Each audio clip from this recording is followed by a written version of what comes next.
Welcome back to Dragon Army Books. My name is Dustin, and in this video, I want to talk about tropes. Common fantasy tropes that we find in fantasy literature primarily, but in other types and genres as well. Tropes, right? They often get a bad rap, and I understand why, but I've got a bold take on this one. I don't hate them.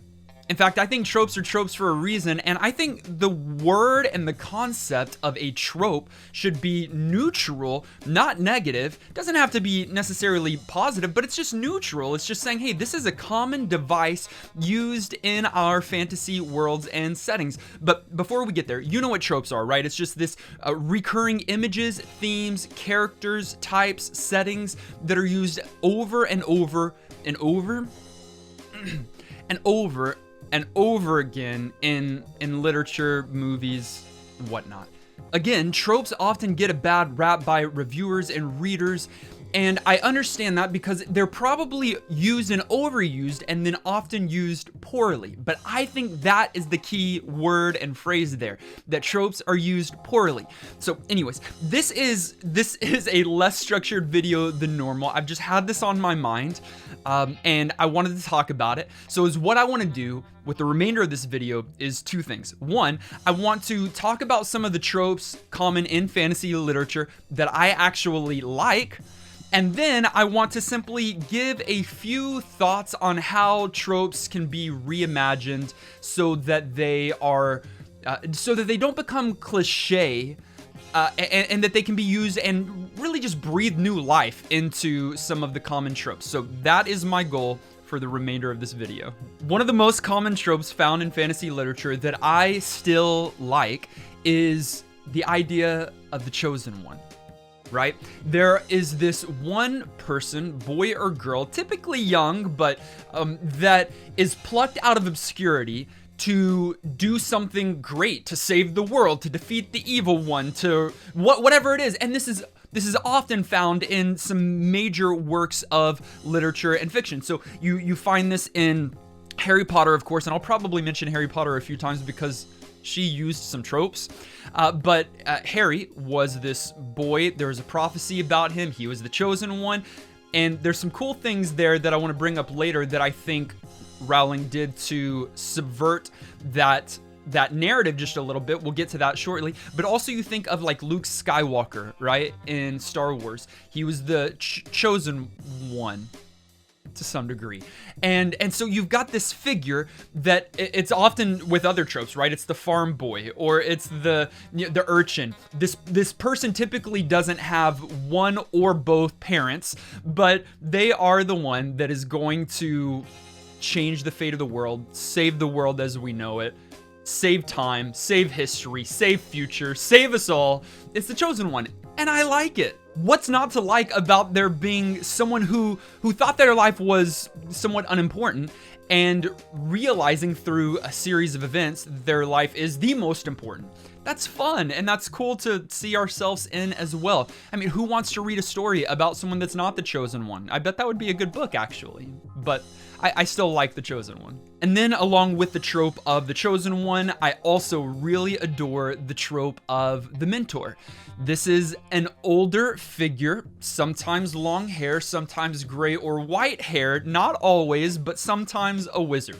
Or just saying, your mind instantly goes to like Gandalf in The Lord of the Rings or Merlin in The Sword and the Stone. Or I like a more recent one for me in reading Malice and the Faithful and the Fallen. We've got Gar, who isn't as old and his hair's not as long. And as far as I know, he's not a wizard. But you've still got this mentor person that either through personal experience or just wisdom and knowledge is able to guide, direct, and lead, sometimes passively, sometimes like directly, our protagonists to make right decisions or to train them to become more adept in their skills, talents, and abilities. I love the relationship between mentor and mentee, and then often what happens in these stories is the mentor leaves the page for a little while, like near the climax, because it can't be the mentor's decisions. It's got to be our protagonist's decisions at that time.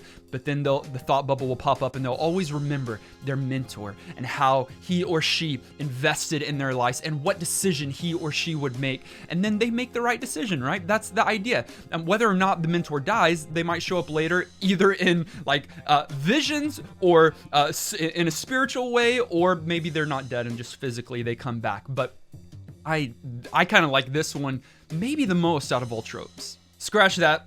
We've got pet companion, the trope of the protagonist typically having a pet companion, whether it is a small pet like an owl or a cat, or something massive like a dragon.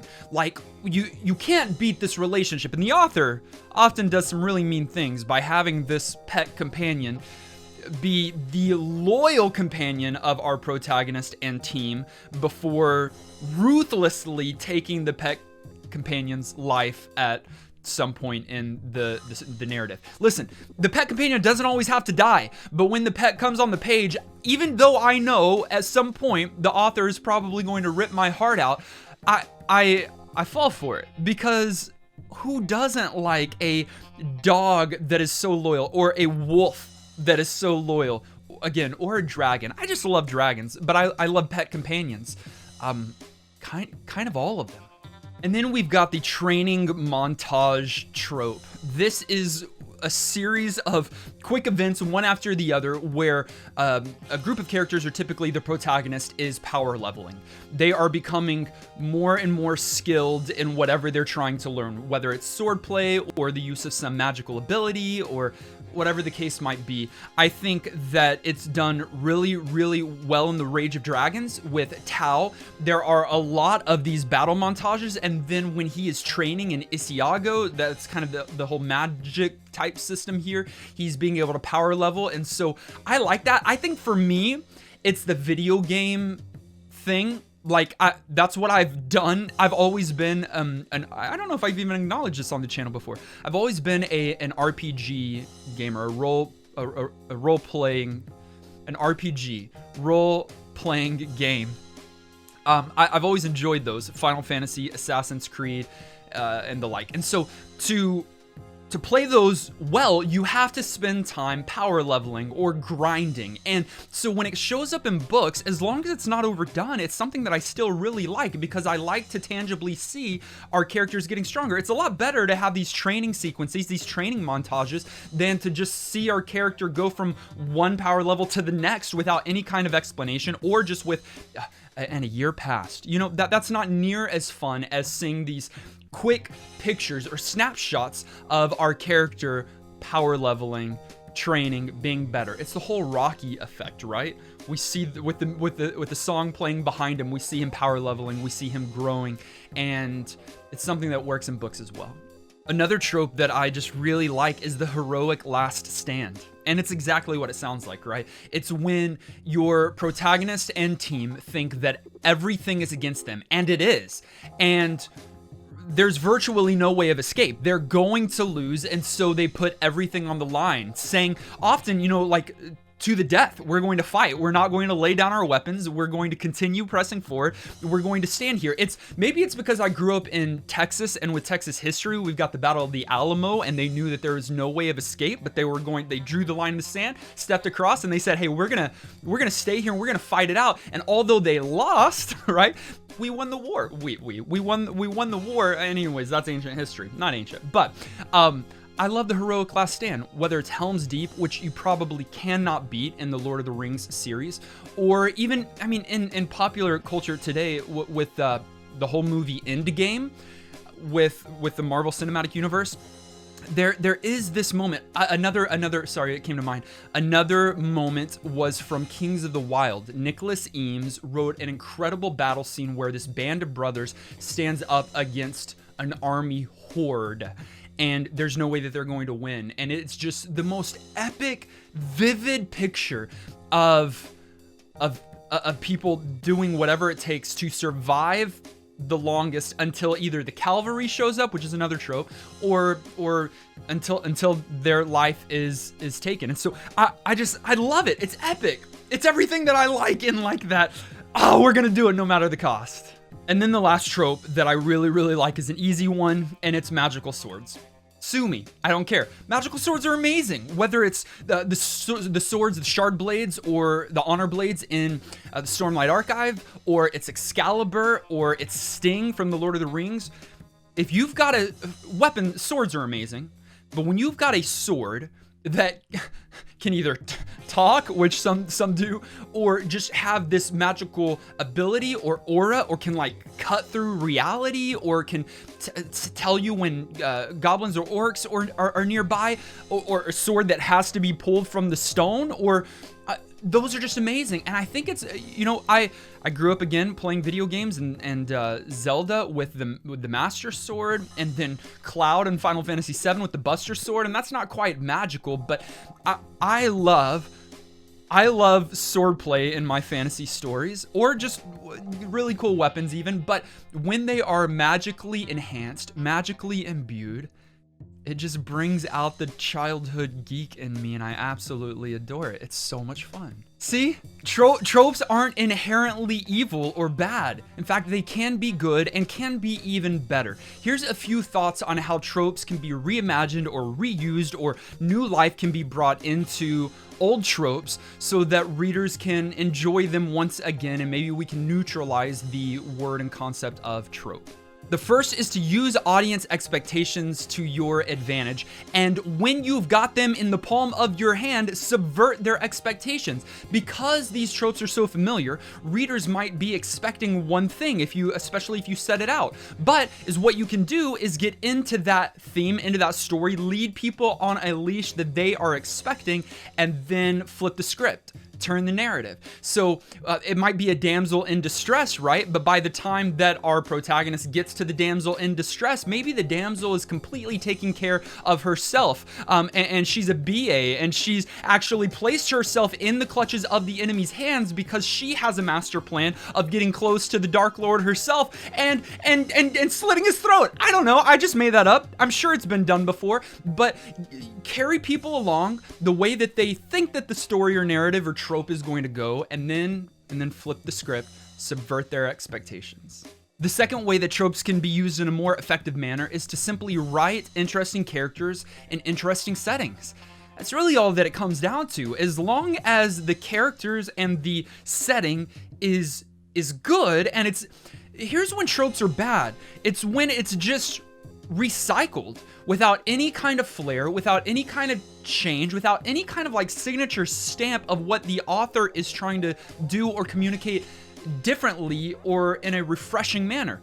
And so tropes become cliches, which become boring, which become tedious, which becomes, I know exactly where we're going, exactly what's happening. Well, that's not a problem if you're writing good characters in an interesting world. And so you can lean into the tropes as long as the characters that are involved in those tropes are good. So the chosen one can be written poorly, but the chosen one can be absolutely amazing as long as that character is interesting and someone that you feel drawn to.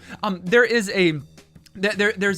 a bad thing that happens with the chosen one and other protagonists, and it's when I think they call them like something Mary and something Stu. I am forgetting right now, but it is when the lead character can't do anything wrong, or when every bad thing happens to this character, they get out of it some way, right? Gary Stu, is that what it is? Mary Sue, Gary Stu, I don't know.